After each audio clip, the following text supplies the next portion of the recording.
Assalamualaikum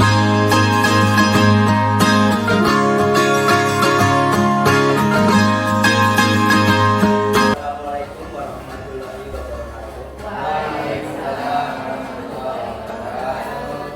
Terima kasih kepada teman-teman yang telah datang pada kesempatan hari ini dalam acara diseminasi 1A91 aksi natal modul 14 forum berbagi aksi natal budaya positif.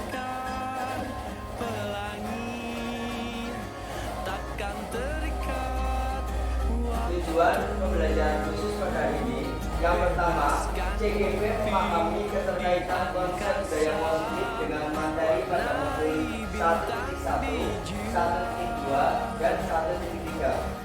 Yang kedua, CGP dapat menyusun langkah dan strategi yang lebih efektif, konkret, dan realistis untuk mewujudkan budaya positif di sekolah.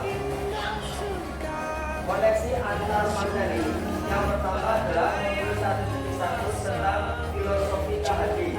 KHD itu singkatan dari Kehadiran Dewan Toro. Modul 1.2 nilai dan peran guru penggerak. Modul 1.3 visi dan misi guru penggerak. Modul 1.4 adalah budaya positif. Modul 1.1 filosofi Kehadiran Dewan Toro. Modul 1.2 nilai dan peran guru penggerak. 1.3 visi dan misi guru penggerak. Modul 1.4 budaya positif. Profil pelajar Pancasila sudah tidak lagi untuk Bapak Ibu guru. Yang pertama adalah beriman dan bertakwa kepada Tuhan Yang Maha Esa dan berakhlak mulia. Yang kedua, berkebinekaan global. Yang ketiga, gotong royong. Keempat, mandiri. Kelima, bernalar kritis. Dan keenam, kreatif. Filosofi kepemimpinan KHD. Menurut KHD, pendidikan menurut Kehadiran adalah menuntun segala kodrat yang ada pada anak-anak agar mereka dapat mencapai keselamatan dan kebahagiaan yang sesungguhnya, baik sebagai manusia maupun sebagai anggota masyarakat. Tugas kita di sini adalah menuntun. Pada dasarnya anak memiliki bakat dan kemampuan yang beda-beda, sehingga seorang anak terlahir sudah memiliki segala yang dia dapatkan dari Allah dan Tuhan. Maka kita harus berusaha menuntun. Dalam menuntun kita juga harus mendidik dan mengajar. Ibarat padi, ketika kita menanam benih padi, maka yang tumbuh akan padi. Dan kita ibaratnya kita yang memupuk.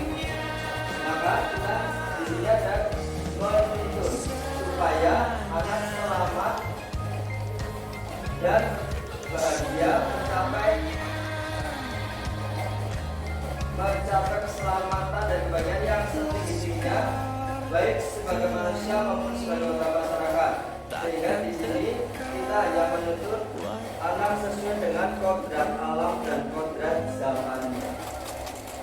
Terus profil pelajar Pancasila, saya yakin Bapak Ibu sudah paham. Beriman dan bertakwa kepada Tuhan Yang Maha Esa dan berakhlak mulia. Beriman dan bertakwa kepada Tuhan Yang Maha Esa dan berakhlak mulia dan sesuai dengan Pancasila sila berapa? Sila ke-1. Berkebinekaan global, gotong royong, mandiri, bernalar kritis dan kreatif. Nilai guru penggerak, bergerak pada bumi. Selama ini saya pribadi kalau mengajari terkadang selalu merasakan keinginan saya. Ternyata dalam pembelajaran kita harus bergerak pada bumi. Yang kedua, refleksi. Ketiga, mandiri. Keempat, kolaboratif. Yang kelima, inovatif. Dan kelima, nilai dari penggerak yang akan disosialisasikan di sini. Kemudian yang kedua adalah peran guru penggerak. Yang pertama, perannya menjadi pemimpin pembelajaran. yang mewujudkan kepemimpinan diri, mendorong kolaborasi, menjadi kunci bagi nilai, dan menggerakkan komunitas praktisi. Ini yang belum ada adalah menggerakkan komunitas praktisi. Pemimpin pembelajaran dengan murid sudah semuanya memimpin pembelajaran dengan murid. Mewujudkan kepemimpinan kemudian mendorong kolaborasi sudah antara guru agama, senyuman abadi, TU, dan kolaborasi menjadi kunci bagi nilai semuanya sudah ketika cinta lengkapi kita bertanya saling memberi informasi. Jadi menggerakkan komunitas praktisi sebenarnya kita juga sudah melalui aktif. Namun dalam ruang lingkup yang kecil kita belum membentuk komunitas praktisi di sekolah kita.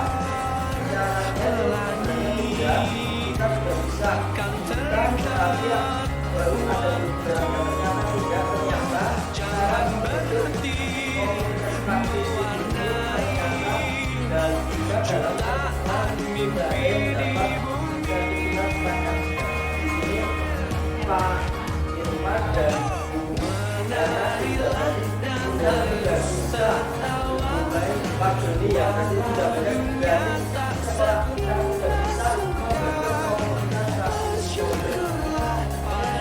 Bagaimana kalau kita membentuknya? Kita coba karena kita syaratnya sudah ada. Kalau kemarin syaratnya belum ada, sekarang sudah ada. Masih sudah dapat tidak apa?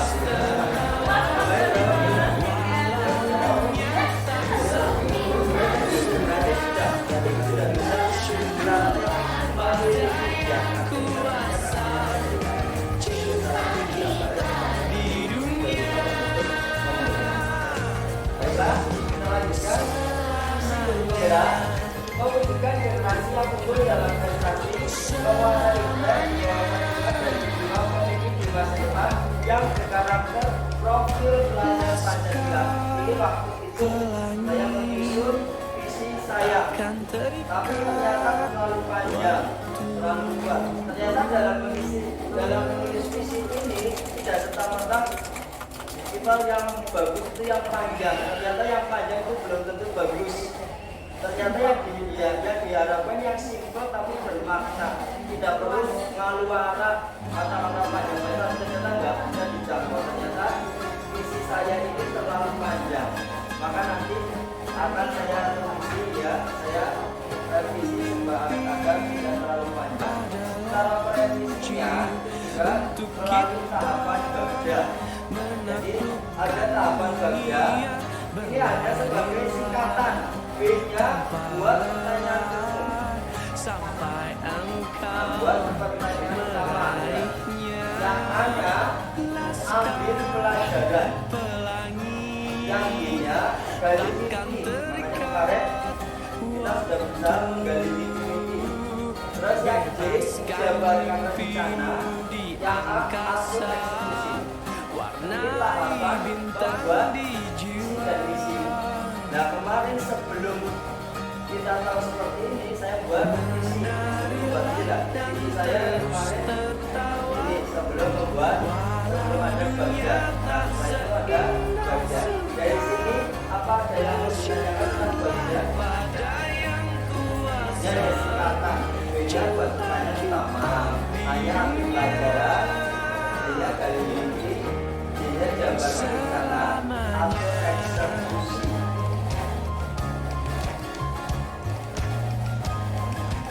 Ya.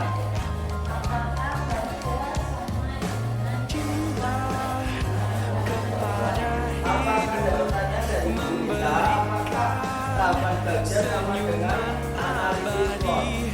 Kalau bagian yang kita utamakan bagian yang ada, kita bagi semua bagian yang ada di sekolah kita.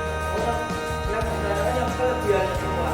Sementara analisis SWOT kelemahan dan kekurangannya kita apa dibandingkan ada kelemahan yang ada karena kita sekarang menuju ilmu mereka kita lebih ideal menggunakan tahapan belajar karena semua yang ada semua aset yang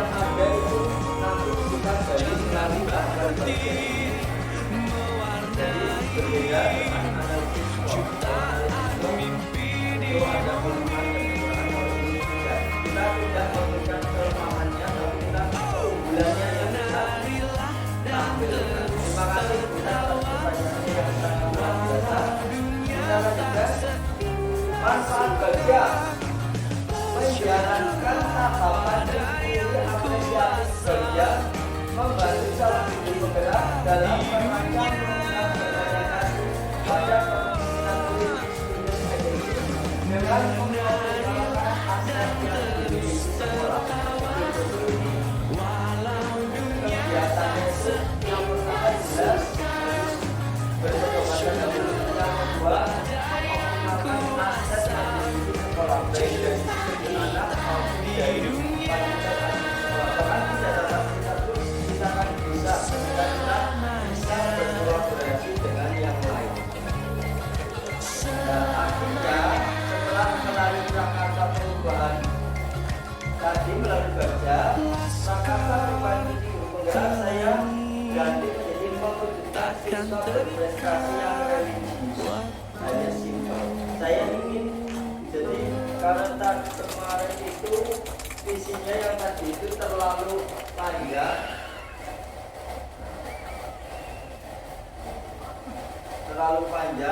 akhirnya saya rubah setelah ada baca, saya merubah yang simpel, mewujudkan saya ingin siswa di sekolah ini berprestasi tapi yang memiliki rasa religius yang tinggi. Selanjutnya, disiplin positif.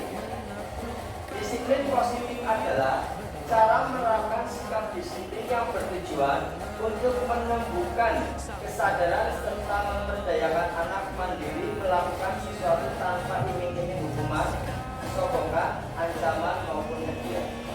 Biasanya kita dalam melakukan disiplin positif seringnya kita menghukum. Kita nggak tahu apa, anak kadang tahu salah, tapi kita langsung menjustis anak itu salah, maka kita selalu menghukum. Sebenarnya itu bukanlah tindakan yang benar. Mengiming-imingi hadiah juga sebenarnya kurang tepat, karena nanti ketika dia salah, dia dikasih hadiah, ketika nanti dia bisa membutuhkan dengan hadiah, nanti dia kalau nggak dikasih hadiah nanti akan balik lagi ke sifat asalnya. Jadi di sini disiplin positif itu cara menerapkan sikap disiplin yang bertujuan untuk menumbuhkan kesadaran serta memberdayakan anak mandiri melakukan sesuatu tanpa iming-iming hadiah, tanpa hukuman, sokongan ataupun ancaman. Biar anak tahu sendiri kesalahannya apa, mengapa salah, bagaimana cara mengatasi kesalahan itu sendiri. Kira-kira anak kita mampu apa enggak Bapak itu? Kira-kira sebenarnya mampu, cuma kan kadang kita ragu. Nah, keraguan itu mari kita tepis, kita hilangkan pelan-pelan. Selanjutnya, 3 motivasi perilaku manusia. Yang pertama, untuk menghindar dari ketidaknyamanan atau hukuman.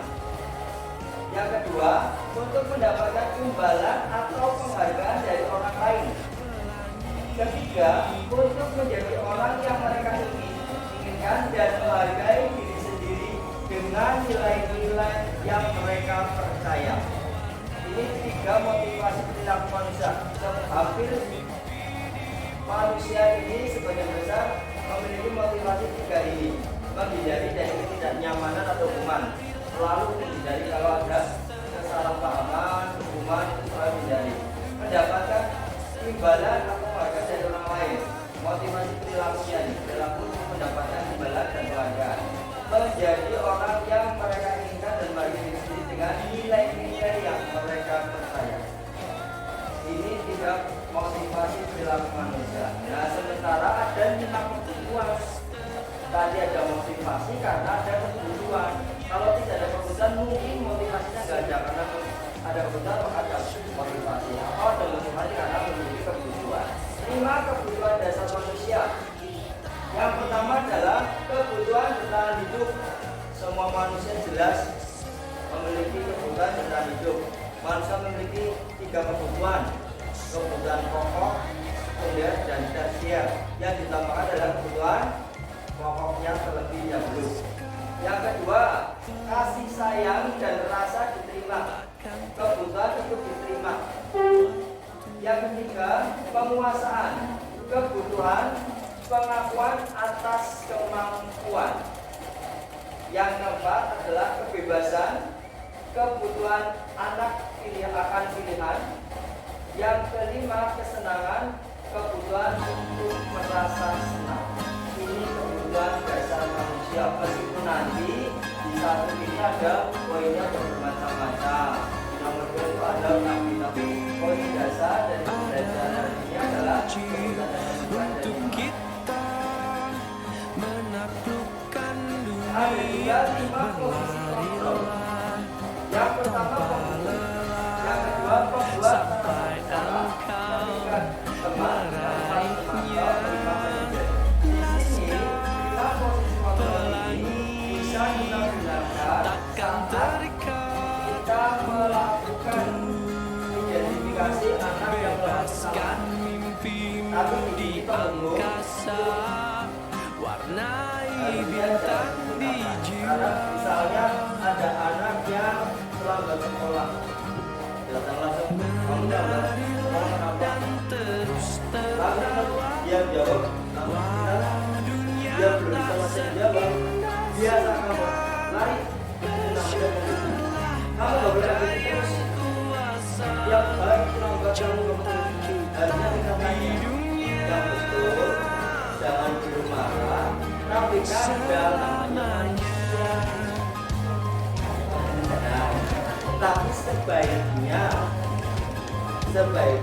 karena apa? Karena penghukum ini nanti akan terpatri di hati anak-anak dan akan terpatri memberikan senyuman abadi oleh ya, ada yang membuat merasa tapi cinta lengkapi kita.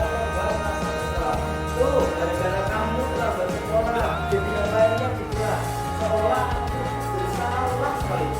Untuk tak saling bersalah terus, dan itu tidak boleh, sebenarnya tidak benar. Walaupun saya sendiri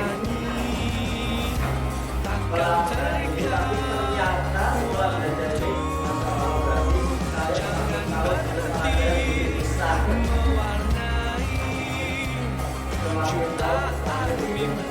kemudian kita sebagai teman, ya bolehlah kita sebagai teman, tapi kita juga harus hati-hati karena biasanya kalau terlalu dekat sebagai teman juga kadang anak selalu membanggakan pada itu. Boleh kita bilang sebagai teman, boleh, tapi ya kita harus berjalan agar anak tidak terlalu membanggakan.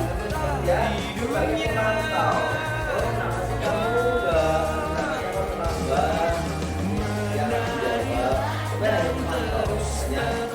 tahu masalahnya tapi nggak mau jadi tahu solusi yang paling bagus kita sendiri dengan baik. Kemudian kita mengumpulkan kenapa Anita, kenapa kamu berani datang terlambat? Saya tadi malam berangkat terlalu malam, kamu tunggu jadi terlambat. Oh, memang begitu kamu aku juga terlambat karena mengajak Anda terlalu lama. Dan kita memposisikan diri kita sama.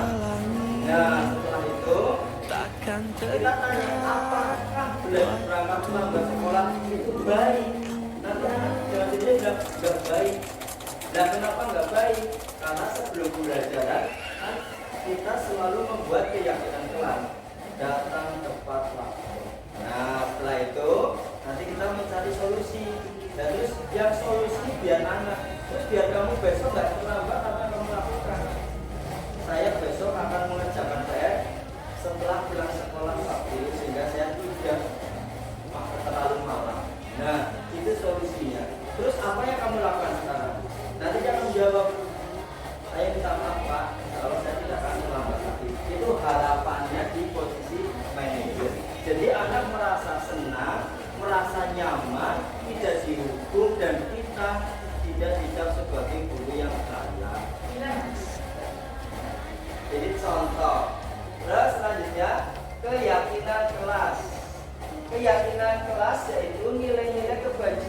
universal yang disepakati secara tersirat dan tersurat, lepas dari latar belakang suku, negara, bahasa maupun agama.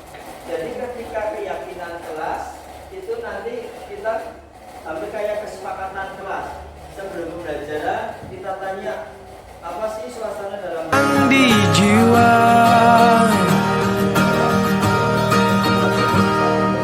menarilah dan terus tertawa, walau dunia tak seindah surga. Bersyukurlah pada yang kuasa, cinta kita di dunia selamanya.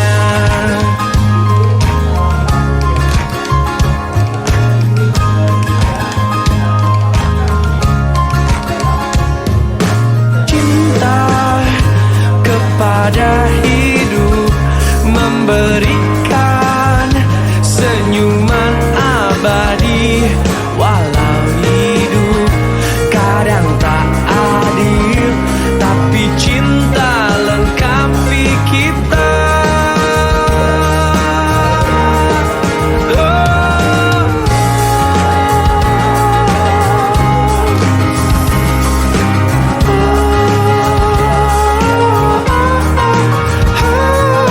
Laskar pelangi takkan terikat waktu, jangan berhenti mewarnai jutaan mimpi di bumi.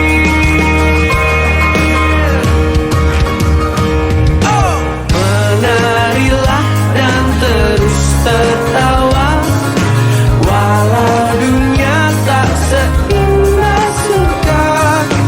Bersyukurlah pada yang kuasa, cinta kita di dunia. Oh.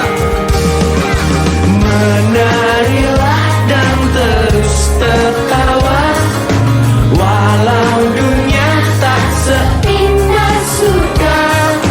Bersyukurlah pada yang kuasa, cinta kita di dunia selamanya. Selamanya. Laskar pelangi takkan terikat waktu.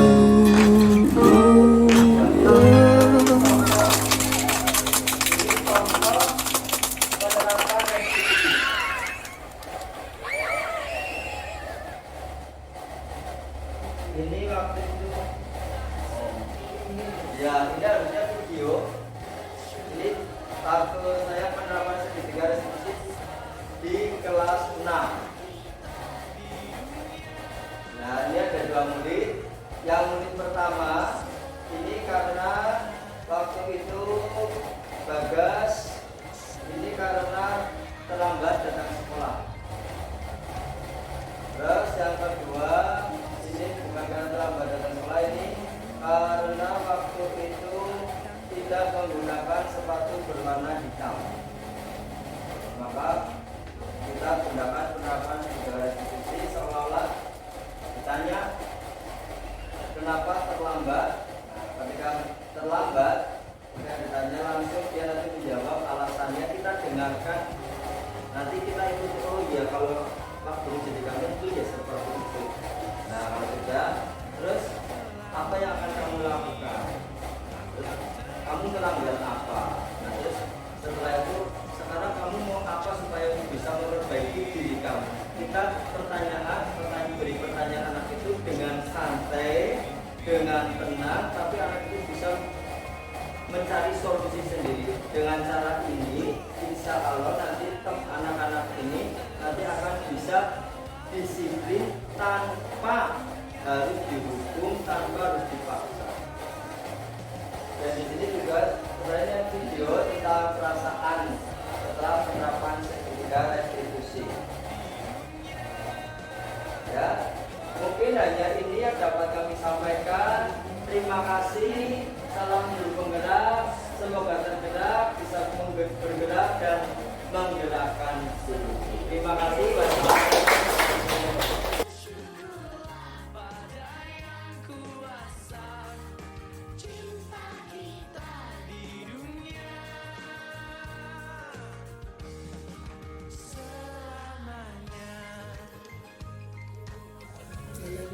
Tahu nggak kamu Pak Guru panggil ke sini? Tahu Pak, Kenapa kalau tahu? karena saya mau ngomong kata-kata kasar kepada teman. Kenapa kamu bicara kasar kepada teman? Karena saya kesal. Kesal kenapa Bagas? Kata saya dicontekin terus sama teman saya. Oh seperti itu. Memang betul. Kalau Pak Guru jadi kamu, mungkin Pak Guru juga akan marah seperti kamu. Tapi tahukah kamu kalau berkata kasar itu dia baik? Iya Pak. Terus kamu sudah melanggar keyakinan kelas yang kita buat kemarin. Keyakinan kelas apa yang kamu langgar? Dilarang ngomong kata-kata kasar. Pinter. Kita dilarang bicara kasar kepada teman. Terus apa yang akan kamu lakukan? Meminta maaf kepada teman. Ya, ketika kita berbuat salah, kita akan meminta maaf kepada teman. Itu hal yang bagus sekali Bagas. Terima kasih Bagas, kamu telah mengakui kesalahan kamu dan mau minta maaf kepada teman.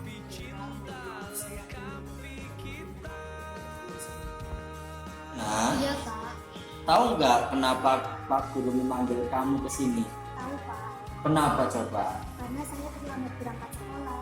Kenapa Kirana bisa terlambat berangkat sekolah hari ini? Saya mengerjakan PR terlalu malam. Kenapa mengerjakan PR-nya malam? Saya lupa Pak. Oh, kalau Pak Guru jadi kamu, mungkin Pak Guru juga bisa terlambat datang kalau mengerjakan terlalu malam. Untuk itu, lebih baik mengerjakan tugas itu setelah pulang sekolah. Iya Pak, Terus, kamu telah melanggar apa? kepercayaan kelas harus berangkat tepat waktu. Nah, karena keyakinan kelas kita sudah kita sepakati berangkat sekolah setelah waktu. Terus apa yang akan kamu lakukan? Saya akan mengerjakan PR setelah pulang sekolah dan pikir lebih awal. Sehingga Sehingga saya tidak akan terlambat ke sekolah lagi. pinter. Jadi besok kalau ada PR, kamu harus mengerjakan setelah pulang sekolah. Sehingga kamu bisa tidur tidak larut malam. Sehingga yang terjadi berangkat tepat waktu. Bagus sekali. Iya Pak, saya tidak akan mengulangi lagi. Assalamualaikum warahmatullahi wabarakatuh. Halo teman-teman, perkenalkan nama saya Bagas Ustara Taristi. Saya kelas 6A, SD Negeri 2 Gombong. Perasaan saya senang karena Pak Guru tidak marah. Saya diberi nasihat sehingga saya tidak mengulangi kesalahan saya lagi. Terima kasih Pak Guru. Wassalamualaikum warahmatullahi wabarakatuh. Assalamualaikum warahmatullahi wabarakatuh. Halo teman-teman, perkenalkan nama saya Kirana Jula Rasmatri. Saya kelas 6A, SD Negeri 2 Gombong. Perasaan saya merasa senang karena Pak Guru tidak marah. Saya diberi nasihat sehingga saya tidak mengulangi kesalahan saya lagi. Terima kasih Pak Guru. Wassalamualaikum warahmatullahi wabarakatuh.